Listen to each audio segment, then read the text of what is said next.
नमो नमः संस्कृत मित्राणि। KVS TGT Sanskrit की तैयारी कर रहे सभी प्रतियोगी छात्रों का आर्य संस्कृत एकेडमी इस यूट्यूब परिवार में हार्दिक स्वागत है। बच्चों, आज से हम सेमुसी जो कर्षणों की पुस्तक है, इस पुस्तक को प्रारंभ कर रहे हैं क्योंकि आपके पेपर में ज़्यादा समय रिक्त नहीं है। तो अब हमारा विचार यही है कि आपको जल्द से जल्द सभी पाठ पढ़ा दिए जाए। साथ ही साथ अब हम आपको प्रश्न बैंक भी लेकर आएंगे। प्रश्न बैंक की वीडियो आपको 1-2 दिन में मिलनी शुरू हो जाएगी। तो आज हम लोग बच्चों जो कक्षा 9 की पुस्तक है सेमुसी, इस पुस्तक की भूमिका को देखेंगे, क्योंकि भूमिका में ही सब कुछ निहित होता है। भूमिका किसी भी पुस्तक का प्रवेश द्वार होती है। तो सर्वप्रथम बच्चों हम लोग सेमुसी का अर्थ जान लेते हैं, क्योंकि हमने रीट का पेपर देखा था। तो रीट के पेपर में सेमुसी का अर्थ पूछा गया था। तो अमर कोश में लिखा गया है सेमुसी मति बुद्धि, इस तरह से। तो सेमुसी का अर्थ होता है बुद्धि, और बुद्धि इसी का पर्याय पद है मति। जानते हैं ना, सेमुसी मति बुद्धि इत अमरः, इस तरह से लिखा हुआ है। तो सेमुसी का अर्थ है बुद्धि। तो आज की वीडियो में हम लोग, इस वीडियो में हम इसकी भूमिका देखेंगे। तो भूमिका में भी हम वही बात देखेंगे जो आपके पेपर के लिए महत्वपूर्ण है, क्योंकि पुस्तक आप सभी के पास है, भूमिका आप पढ़ भी चुके हैं। हम सीधा पॉइंट टू पॉइंट कहाँ से प्रश्न पूछा जाएगा, बस वही बिंदु बताएंगे, क्योंकि अब इस समय हमको लंबवत अध्ययन करने का समय नहीं है। ये जो समय है, क्योंकि 12 से 14 के बीच में आपका पेपर है, तो अब हमको लंबवत अध्ययन नहीं करना है, हमें क्षैतिज अध्ययन करना है कि ज़्यादा से ज़्यादा विषयों का ज्ञान हमें प्राप्त हो जाए। समझ गए? तो फटाफट पॉइंट टू पॉइंट पढ़ना प्रारंभ करते हैं।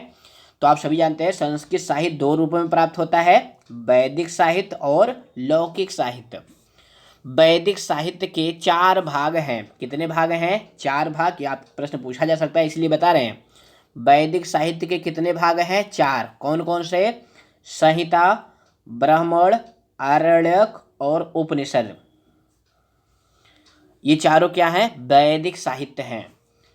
तो संहिता क्या है? जो चारों वेद हैं, ऋग्वेद, यजुर्वेद, सामवेद, अथर्ववेद, इन्हीं चारों वेदों को संहिता कहते हैं। आपके पेपर में आ सकता है संहिता नाम किम, संहिता क्या है?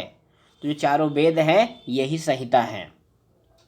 उसके बाद बात आती है ब्राह्मण ग्रंथ क्या होते हैं। तो ब्राह्मण ग्रंथ क्या होते हैं कि वेदों में जिन मंत्रों का संकलन है उनकी कर्म कांड परक व्याख्या, ध्यान दीजिएगा, वेदों के मंत्रों की कर्म कांड परक व्याख्या करने वाले ग्रंथों को ब्राह्मण ग्रंथ कहते हैं। यानी हर वेद का अलग अलग ब्राह्मण है। अब बात आती है कि आरण्यक क्या है। आरण्यक, तो आरण्यक से कुछ आपको बोध हो रहा है ना। आप एक शब्द जानते हैं जिसको अरण्य कहते हैं। अरण्य माने क्या होता है बताइए? ये जंगल का पर्यायवाची है। अरण्य मतलब वन, वन मतलब जंगल। तो आरण्यक से ही पता चल गया कि इसका संबंध जंगल से है, यानी वन से है। तो देखिए यहाँ पे लिखा गया है आरण्यकों की रचना वनों में हुई। आरण्यक की रचना कहाँ हुई? वन में। इसमें वैदिक कर्मकांड की प्रतीकात्मक व्याख्या है। प्रश्न आ सकता है वैदिक कर्मकांड की प्रतीकात्मक व्याख्या किस ग्रंथ में है? तो आरण्यक में है। उसके बाद उपनिषद आते हैं। उपनिषद वैदिक ज्ञान का प्रौढ़तम रूप है। कैसा रूप है? प्रौढ़तम रूप है। इसलिए इनके सिद्धांतों को वेदांत भी कहते हैं। वेदांत से किसका बोध होता है? उपनिषद का। वेदांता नाम किम? वेदांता नाम उपनिषद। जो उपनिषद है वही वेदांत है। ऐसा शंकराचार्य के महाभाष्य में भी लिखा गया है। तो वेदांत क्या है? उपनिषद। फिर उसके बाद वैदिक साहित्य को सही संदर्भ में समझने के लिए वेदांगों की रचना हुई।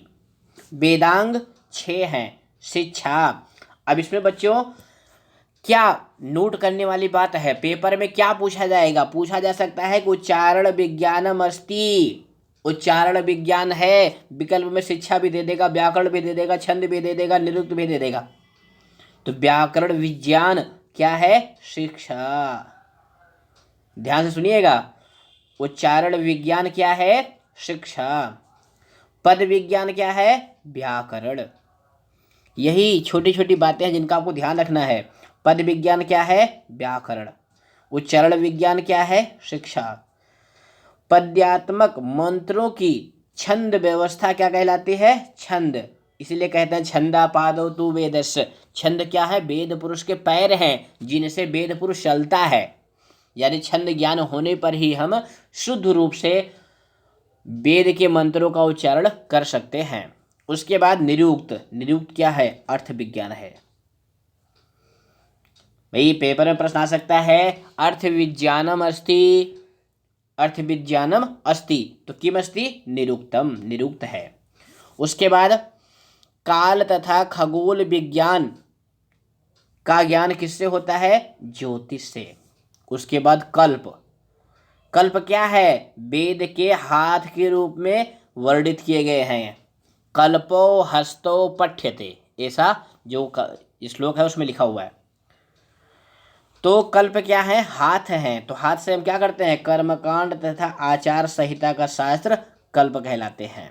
कर्मकांड तथा आचार का शास्त्र क्या कहलाता है? कल्प।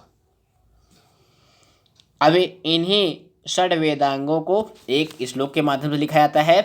शिक्षा व्याकरणम छंदो निरुक्तम ज्योतिषम तथा कल्पश्चेत षडंगानि वेदस्य आहु मनीषिणा। जो मनीषी लोग हैं वो यही 6 वेदांग को आहु, आहु मतलब कहते हैं। समझ गए? चलिए अब बात आती है लौकिक संस्कृत की। लौकिक संस्कृत का प्रारंभ कहाँ से होता है? तो भैया लौकिक संस्कृत का प्रारंभ होता है आदि कवि महर्षि वाल्मीकि के द्वारा लिखे गए रामायण नामक महाकाव्य से। रामायणस्य परम नाम किम? आदि काव्यम। ये प्रश्न आता है, रामायणस्य अपरम नाम किम? रामायण का दूसरा नाम क्या है? तो आदि काव्यम। और क्या आता है? चतुर्विंशति सहस्त्री संहिता। रामायण का दूसरा नाम क्या है? चतुर्विंशति सहस्त्री संहिता, क्योंकि इसमें 24,000 श्लोक हैं। किसमें? रामायण में। इसीलिए इसके 2 अपर नाम हैं। पहला तो हो गया आदि काव्यम, क्योंकि आदि कवि वाल्मीकि की रचना है। दूसरा प्रश्न क्या बनता है कि इसका दूसरा नाम क्या है? चतुर्विंशति सहस्त्री संहिता, क्योंकि इसमें 24,000 श्लोक हैं और 7 कांड हैं। कितने कांड हैं? 7 कांड हैं। फिर कांडों का विभाजन सर्गों में हुआ है। ये तो हो गई रामायण की बात। रामायण के बाद किसका स्थान आता है? महाभारत का। तो महाभारत को किसने लिखा है? महर्षि कृष्ण द्वैपायन वेद व्यास ने। वेद व्यास सामान्यतः कहते हैं, लेकिन उनका जो पूरा नाम है वो है कृष्ण द्वैपायन वेद व्यास। महाभारत से प्रश्न कैसे बनते हैं बच्चों? महाभारत का दूसरा नाम पूछा जाता है। तो महाभारत के 3 नाम हैं। इसको जय संहिता भी कहते हैं। क्या कहते हैं? जय संहिता। और इसका एक और नाम है शतसहस्त्री संहिता। क्या कहते हैं? शतसहस्त्री संहिता, क्योंकि इसमें 1,00,000 श्लोक हैं। कितने श्लोक हैं? 1,00,000 श्लोक हैं। इसलिए इसका जो नाम है वह है शतसहस्त्री संहिता। ये प्रश्न पूछा जाता है, इसलिए हम बात को बता रहे हैं। उसके बाद इसमें वर्णन किसका है? ये भी आप जानते हैं कि इसमें कौरवों तथा पांडवों की कथा वर्णित है। महाभारत रामायण ये दोनों उपजीव ग्रंथ हैं। उपजीव का मतलब क्या होता है? जो बाद वाले कवि हैं और साहित्यकार हैं उनके कथानक ग्रहण करने का ये आधार ग्रंथ रहे हैं, रामायण और महाभारत। अब रामायण का मुख्य विषय क्या है? उसमें मर्यादा पुरुषोत्तम का वर्णन है। महाभारत का मुख्य विषय है अन्याय पर न्याय की विजय। यतो धर्मः ततो जयः। ये लाइन भी कई बार पूछी जाती है। यतो धर्मः, जहाँ पर धर्म है, ततो विजयः, वहीं पर जय है, वहीं पर विजय है। महाभारत में 18 पर्व हैं। कितने पर्व हैं? 18 पर्व हैं।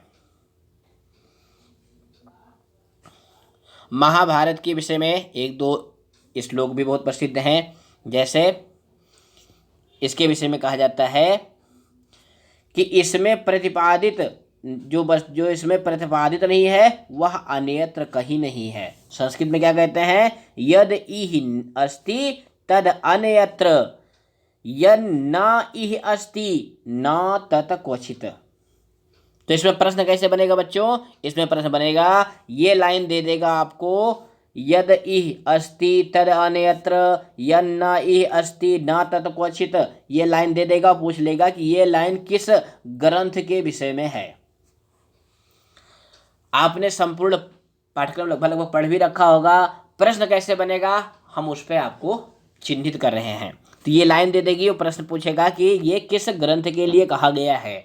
तो किस ग्रंथ के लिए कहा गया है? महाभारत के लिए। और भी एक लोकोक्ति है जो सामान्यतः प्रचलित है। कौन सी है? यन्ना भारते तन्ना भारते। अब यहाँ पहले भारते का अर्थ है महाभारत, दूसरे भारत का अर्थ है भारत। जो महाभारत में नहीं है वह भारत में नहीं है। उसके बाद श्रीमद् भगवद गीता की चर्चा होती है कि भगवद गीता में 18 अध्याय हैं। कितने अध्याय हैं भगवद गीता में? 18 अध्याय हैं। कितने श्लोक हैं? 700 श्लोक हैं। श्रीमद् भगवद गीता में 18 अध्याय हैं, 700 श्लोक हैं। और ये जो श्रीमद् भगवद गीता है यह किस पर्व से ली गई है? भीष्म पर्व से। ये भी पूछा जाता है। अब श्रीमद् भगवद गीता में क्या है? भगवान श्री कृष्ण अर्जुन को कर्म पथ के लिए उपदेश देते हैं। यह हम सभी अच्छी तरह जानते हैं। इसके बाद रामायण और महाभारत के बाद पुराण का नंबर आता है। तो पुराण कितने हैं? 18 पुराण हैं। प्रश्न इसमें कैसे बनता है कि पुराण की संख्या कितनी है? 18। उपपुराण कितने हैं? उनकी भी संख्या 18 है। पुराण और उपपुराण दोनों की संख्या 18 है। तो पुराण पढ़ रहे हैं तो उपपुराण भी मन में बैठाए रखिए।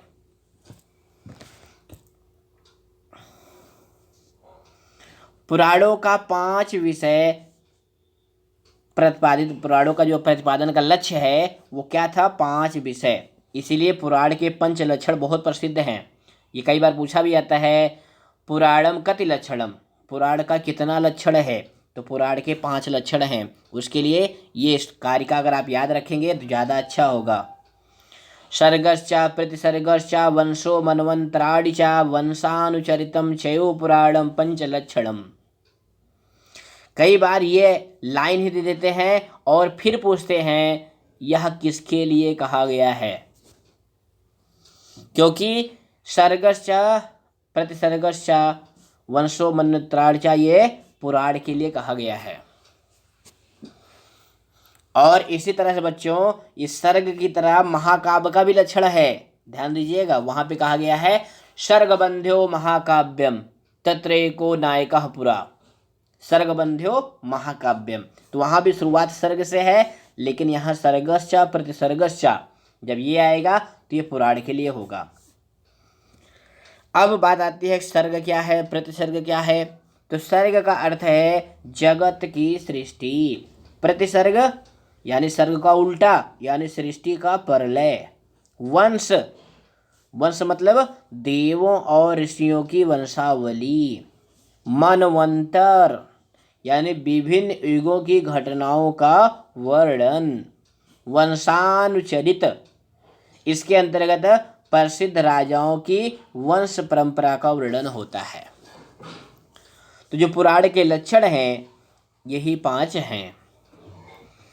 अब बात आती है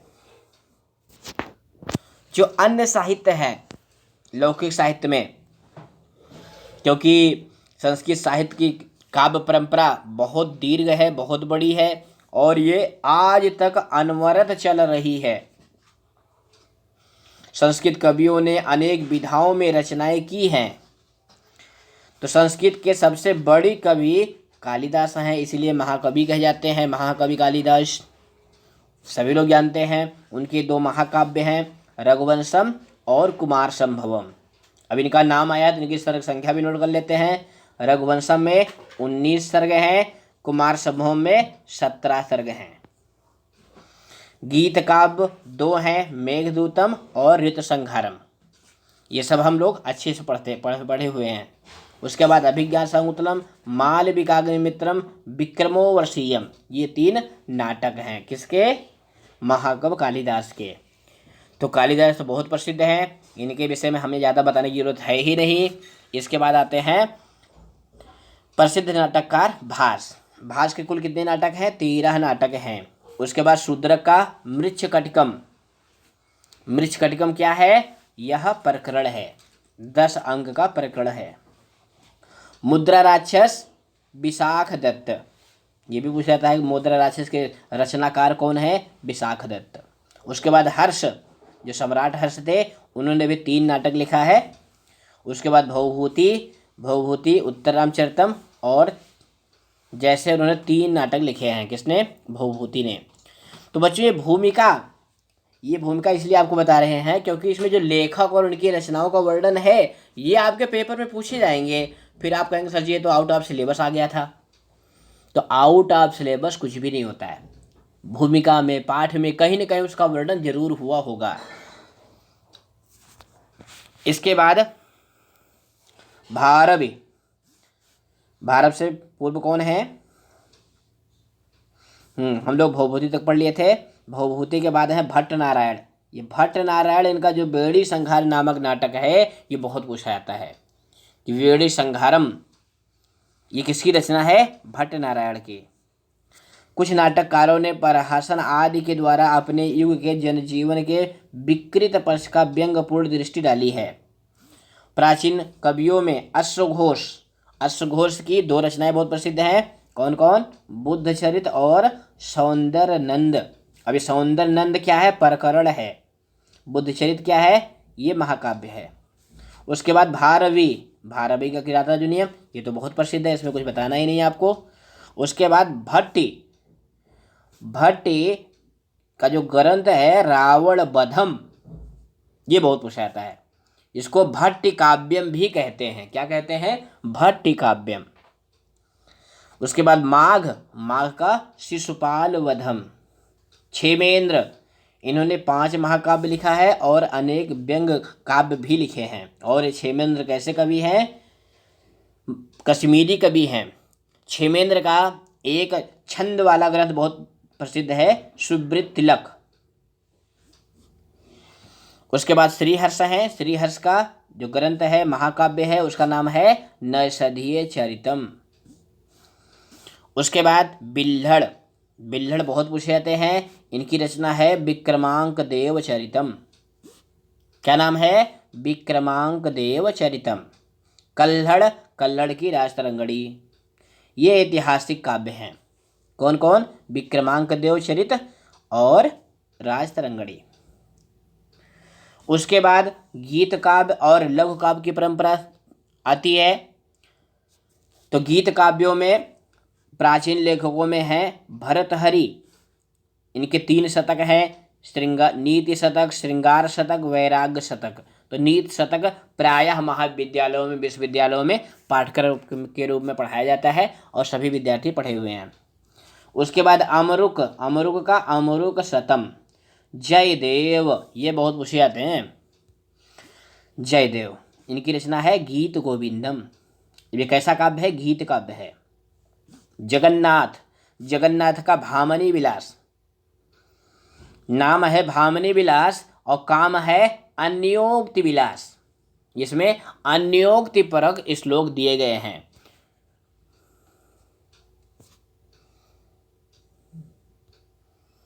इसके बाद गद्य कवियों में प्रसिद्ध है सुबंधु की वासोदत्ता, बाणभट्ट का हर्षचरितम कादंबरी, दंडी का 10 कुमार चरित अंबिका दत्त व्यास जी का शिवराज विजयम इत्यादि विख्यात हैं, यानी ये प्रसिद्ध ग्रंथ हैं। ये भी आपके KVS में पूछे जाते हैं, पूछे जाएंगे। फिर आप कहेंगे सर जी कादम्बरी तो हमारे उसमें था ही नहीं, शिवराज विजयम तो हमारे उसमें था ही नहीं, फिर कैसे पूछ लिया गया? तो अरे भैया भूमिका में दी गई है ना, तो भूमिका में दी गई है तो आपके पेपर में 100% आ सकती है। अब उसके बाद आता है संस्कृत साहित्य की समीक्षा के विषय में। भरत मुनि इनका नाट्यशास्त्र, नाट्यशास्त्र में कितने अध्याय हैं? 36 अध्याय हैं। ये भी कई बार पूछा जाता है, यहाँ पे लिखा नहीं है लेकिन मैं लिख रहा हूँ। तो नाट्यशास्त्र किसकी रचना है? भरत मुनि की है। इसमें 36 अध्याय हैं। उसके बाद भामह, भामह की रचना है काव्यालंकार। दंडी का काव्यदर्श, वामन का काव्यालंकार सूत्र, आनंदवर्धन का ध्वन्यालोक। ध्वन्यालोक में कितने उद्धोत हैं? ये अभी RPST जो राजस्थान का पेपर हुआ था उसमें पूछा गया था कि ध्वन्यालोक में उद्धोत कितने हैं, तो उसमें 4 उद्योत हैं। ध्वन्यालोक में कितने उद्योत हैं? 4। उसके बाद मम्मट, मम्मट का काव्य प्रकाश, काव्य प्रकाश में 10 उल्लास हैं। विश्वनाथ का साहित्य दर्पण, इसमें 10 परिच्छेद हैं। जगन्नाथ का रस गंगाधर, रस गंगाधर में 4 आनन हैं। ये छोटी छोटी बातें हैं जो परीक्षा पास कराती हैं। रस गंगाधर में 4 आनन हैं। तो ये जो साहित्यिक ग्रंथ हैं इनको भी आप याद रखेंगे। अब बात आती है बच्चों जो आधुनिक लेखक हैं, जिनकी रचनाओं से पाठ हमारी जो सेम उसी कक्षाओं की पुस्तक है उसमें रखे गए हैं, उनका भी थोड़ा ज्ञान प्राप्त कर लेते हैं क्योंकि यही पेपर में आएंगे। तो पहला है पंचतंत्र। तो पंचतंत्र जो है बहुत महत्वपूर्ण है। ये संस्कृत भाषा में नीति की शिक्षा देने वाले ग्रंथ, कथा ग्रंथों में पंचतंत्र का अत्यधिक महत्व है।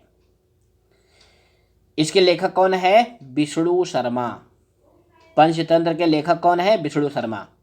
इन्होंने एक राजा के 3 पुत्रों को 6 मास में राजनीति और व्यवहार में कुशल बनाने के लिए कथाएं कही हैं। प्रश्न कैसे बनता है कि पंचतंत्र में कितने तंत्र हैं? तो नाम से ही पता चल गया कि इसमें 5 तंत्र हैं। कितने तंत्र हैं? 5। कौन कौन से? पहला तंत्र है मित्र भेद, दूसरा है मित्र संप्राप्ति, तीसरा है काको उलूकीय, चौथा है लब्ध प्राणास और 5वां है अपरिच्छित कारक। ये 5 तंत्र हैं पंचतंत्र में। दूसरा ग्रंथ है मनुस्मृति। मनुस्मृति मन द्वारा प्रतिपादित प्राचीन भारतीय समाज की आचार संहिता है। मनुस्मृति क्या है? आचार संहिता है। और मनुस्मृति में अध्याय कितने हैं ये भी कई बार पूछा गया है। तो मनुस्मृति में 12 अध्याय हैं। कितने अध्याय हैं? 12। उसके बाद विदुर नीति, मनुस्मृति के बाद विदुर नीति। हालांकि जो विदुर नीति है बच्चों ये महाभारत का ही अंग है। विदुर नीति क्या है? महाभारत का ही अंग है। किंतु ये किस पर्व में से है? तो देखिए यहाँ पे लिखा गया है महाभारत के उद्योग पर्व में। किस पर्व में? उद्योग पर्व में। कुरुवंशी विद्वान विदुर द्वारा दिए गए उपदेशों का संग्रह है विदुर नीति। भगवद गीता के समान स्वतंत्र ग्रंथ के रूप में आज ये कई विश्वविद्यालयों में पाठ्यक्रम के रूप में विदुर नीति पढ़ाई जाती है। विदुर नीति में 9 अध्याय हैं। कितने अध्याय हैं? 9 अध्याय हैं। ये भी जैसे श्रीमद् भगवद गीता में पूछा जाता है कितने अध्याय हैं, उसमें कितने अध्याय हैं? उसमें अध्याय हैं। श्रीमद् भागवत गीता में फोन आ गया था, कोई बात नहीं बच्चों। श्रीमद् भागवत गीता में 18 अध्याय हैं। किंतु जो विदुर नीति है, विदुर नीति में कितने अध्याय हैं? 9 अध्याय हैं। विदुर नीति में 9 अध्याय हैं। समझ गए? बहुत अच्छे। अब हम देखते हैं चाणक्य नीति, क्योंकि इस समय हम नीति नीति पढ़ रहे हैं। ऊपर विदुर नीति, उसके बाद चाणक्य नीति। तो इसके रचयिता चाणक्य हैं, जिनका दूसरा नाम क्या है, विष्णुगुप्त, और उनका कौटिल्य के नाम से बहुत प्रसिद्ध हैं। उनका मूल नाम क्या था, विष्णुगुप्त। तो चाणक्य नीति में कितने अध्याय हैं, 17 अध्याय हैं और 340 श्लोक हैं। अब आप कहिए सर जी KBS के लिए हमें चाणक्य नीति काहे पढ़ा रहे हैं। अरे भैया, अगर चाणक्य नीति नहीं पढ़ेंगे तो आप कैसे उस लक्ष्य को भेद पाएंगे, क्योंकि जो 9th क्लास में सुभाष तान वाला पाठ है ना, उसमें 1-2 श्लोक चाणक्य नीति से रखे गए हैं, इसीलिए चाणक्य नीति आपको पढ़नी है। तो पूरी चाणक्य नीति नहीं पढ़नी है, चाणक्य नीति ग्रंथ के बारे में पढ़नी है, उसके लेखक के बारे में पढ़नी है, उसमें कितने अध्याय हैं ये पढ़ना है, कितने श्लोक है इसको पढ़ लीजिए, और जो चाणक्य नीति से श्लोक लिया गया है वह श्लोक कौन सा है यह चिन्हित कर लीजिए। इतना ही काम आपको करना है। तो जब हम सुभाषतानी पाठ पढ़ाएंगे तब वहाँ पर आपको बताएंगे कि ये चाणक्य नीति से लिया गया है, ये जो है सुभाषित रत्न भांडागारम से लिया गया है। इस तरह से वहाँ पे हम विस्तृत चर्चा करेंगे। यहाँ पे इन ग्रंथों के बारे में थोड़ी थोड़ी चर्चा करनी है। अगला ग्रंथ है 5वां, सुभाषित रत्न भांडागारम। तो अनेक कवियों द्वारा रचित तथा अज्ञात कर्तक श्लोकों का संग्रह है, यानी इसके लेखक कौन है इसके बारे में कोई उल्लेख नहीं मिलता है। इसमें 10,000 छोटे बड़े श्लोक हैं। तो इस ग्रंथ का भी एक श्लोक सुभाष तानी वाले पाठ में रखा गया है। उसके बाद आता है मृच्छकटिकम। तो मृच्छकटिकम अभी हमने ऊपर चर्चा कर ही ली, ये शूद्रक की रचना है, इसमें 10 अंक हैं और यह प्रकरण है। क्या है, रूपक का एक भेद प्रकरण है। मृच्छकटिकम के बारे में आप सभी जानते हैं कि इसमें दरिद्र चारुदत्त की और वसंत सेना की प्रेम कथा वर्णित है। उसके बाद नीत शतक। नीत शतक के बारे में भी आप विस्तृत रूप से जानते हैं कि किसकी रचना है। नीत शतकम भरतहरि की रचना है और इसमें 100 से अधिक श्लोकों का संकलन है। उसके बाद भामिनी विलास। भामिनी विलास ये पंडित राज जगन्नाथ की रचना है। इसमें अस्फुट अर्थात मुक्तक पद्यों का संग्रह है और इसमें भी 4 भाग हैं, यानी 4 विलास हैं। ये प्रश्न बन सकता है बच्चों, ध्यान से देखिएगा कि भामिनी विलास में कितने विलास हैं, यानी कितने भाग हैं। तो इसमें 4 विलास हैं। कितने विलास हैं, 4। कौन कौन से, अन्योक्त, श्रृंगार, करुण और शांत, ये 4 विलास इसमें हैं। प्रथम विलास में कवि ने सिंह, हंस, कमल, मधुकर, चंद्र, मेघ, समुद्र इत्यादि को लक्षित कर सुंदर और भावपूर्ण अन्योक्तियां हैं। अन्योक्ति जानते हो ना बच्चों क्या होती है, कौन जानता है अन्योक्ति, बताइए, हाथ ऊपर करे। बहुत अच्छे। जैसे आपने उसमें पढ़ा नीत शतकम में रे रे चातक सावधान मनसा मित्र क्षणम श्रेयताम। अब ये भी कैसा श्लोक है, अन्योक्ति का श्लोक है। उसके बाद आपके जो 9वां ग्रंथ है हितोपदेश, ये किसकी रचना है, नारायण पंडित की। इसमें जो पंचतंत्र की 43 कथाओं में से 25 पंचतंत्र से ली गई हैं, यानी इसमें हितोपदेश में कुल कितनी कथाओं का वर्णन है, 43, यानी 43 कथाओं का वर्णन है और इन 43 में से 25 तो पंचतंत्र से ही ली गई हैं। अब बात आती है कि हितोपदेश का विभाजन किसमें हुआ है, तो इसमें 4 विभाग हैं। अभी हमने RPSC का पेपर देखा था राजस्थान में, उसमें ये पूछा गया था कि हितोपदेश में कौन नहीं है, तो इसमें मित्र लाभ, सुहृत भेद, विग्रह और संधि और एक और लिखा गया था, तो वो नहीं है। तो हितोपदेश का जो विभाजन है वही आपको ध्यान से याद करना है। कौन कौन है, मित्र लाभ, सुहृत भेद, विग्रह, संधि। कथा कहने की इसकी जो पद्धति है बच्चों वो भी पंचतंत्र के समान ही है। उसके बाद रामायण। रामायण में भी 7 कांड हैं। कौन कौन से? बाल, अयोध्या, अरण्य किष्किंधा, सुंदर युद्ध और उत्तरकांड। उसके बाद बेताल पंचविंशति यह ग्रंथ आता है। इसमें प्राचीन 25 लोक कथाओं का संग्रह है। किसमें? बेताल पंचविंशति।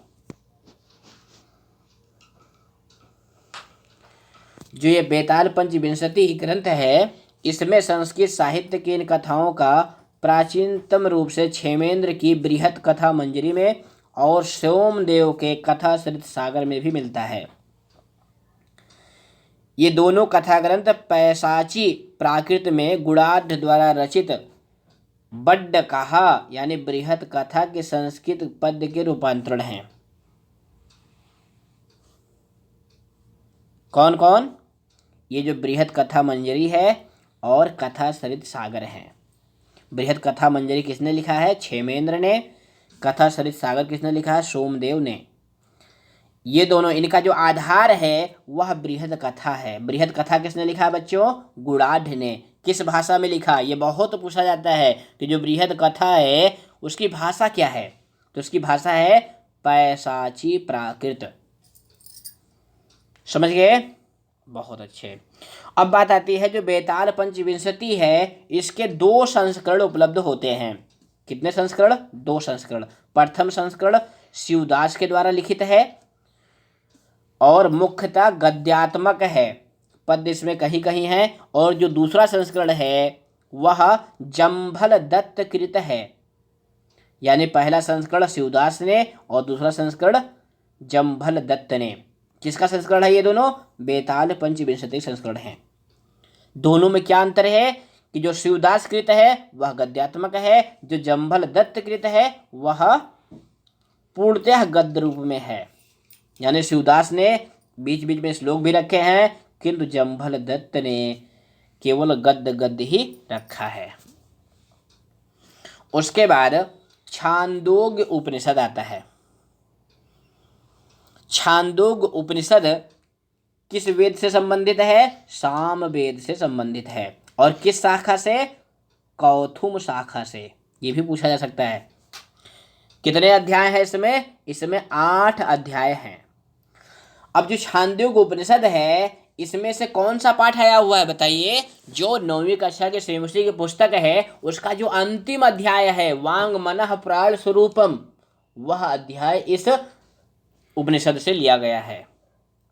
उसके बाद 13वां ग्रंथ है पंचरात्रम। इसके रचयिता महाकवि भास हैं। इसका कथानक भी महाभारत से लिया गया है। उसके बाद कथा सरित सागर आते हैं। तो कथा सरित सागर किसने लिखा है? सोमदेव ने।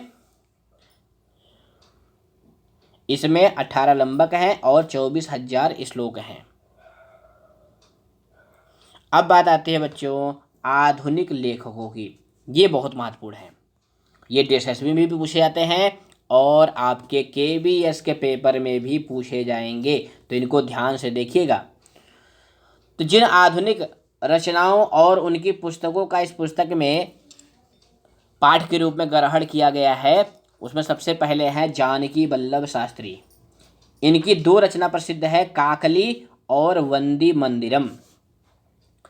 अब बताइए काकली इस ग्रंथ से कौन सा पाठ लिया गया है? जो आपका पहला पाठ है भारती वसंत गीति।